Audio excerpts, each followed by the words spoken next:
شروع اللہ کا نام لے کر جو بڑا مہربان نہایت رحم والا ہے۔ ناپ اور تول میں کمی کرنے والوں کے لیے خرابی ہے۔ جو لوگوں سے ناپ کر لیں تو پورا لیں، اور جب ان کو ناپ کر یا تول کر دیں تو کم دیں۔ کیا یہ لوگ یہ نہیں خیال کرتے کہ اٹھائے بھی جائیں گے؟ یعنی ایک بڑے سخت دن میں، جس دن تمام لوگ رب العالمین کے سامنے کھڑے ہوں گے۔ سن رکھو کہ بدکاروں کے اعمال نامے سجین میں ہوں گے، اور تم کیا جانتے ہو کہ سجین کیا چیز ہے؟ ایک دفتر ہے لکھا ہوا، اس دن جھٹلانے والوں کے لیے خرابی ہے، یعنی جو انصاف کے دن کو جھٹلاتی ہیں، اور اس کو جھٹلاتا وہی ہے جو حد سے نکل جانے والا گناہگار ہے۔ جب اس کو ہماری آیتیں سنائی جاتی ہیں تو کہتا ہے یہ تو پہلے لوگوں کے افسانے ہیں۔ ہرگز نہیں، بات یہ ہے کہ یہ جو اعمال بد کرتے ہیں ان کا ان کے دلوں پر زنگ بیٹھ گیا ہے۔ بے شک یہ لوگ اس روز اپنے پروردگار کے دیدار سے اوٹ میں ہوں گے، پھر یہ لوگ یقیناً دوزخ میں جا داخل ہوں گے۔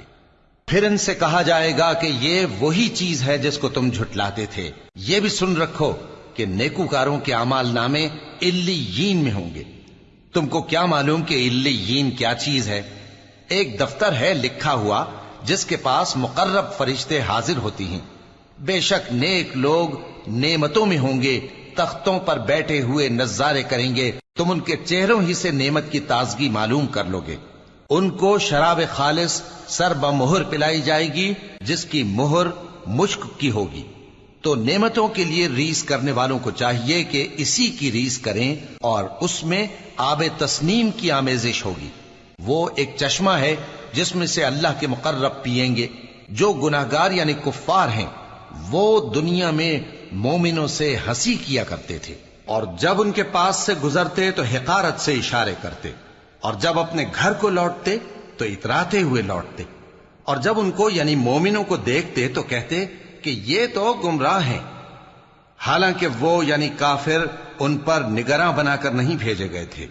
تو آج مومن کافروں سے ہنسی کریں گے کہ مسندوں پر بیٹھے ہوئے ان کا حال دیکھ رہے ہوں گے۔ آج کافروں کو ان کے کاموں کا پورا بدلہ مل گیا نا۔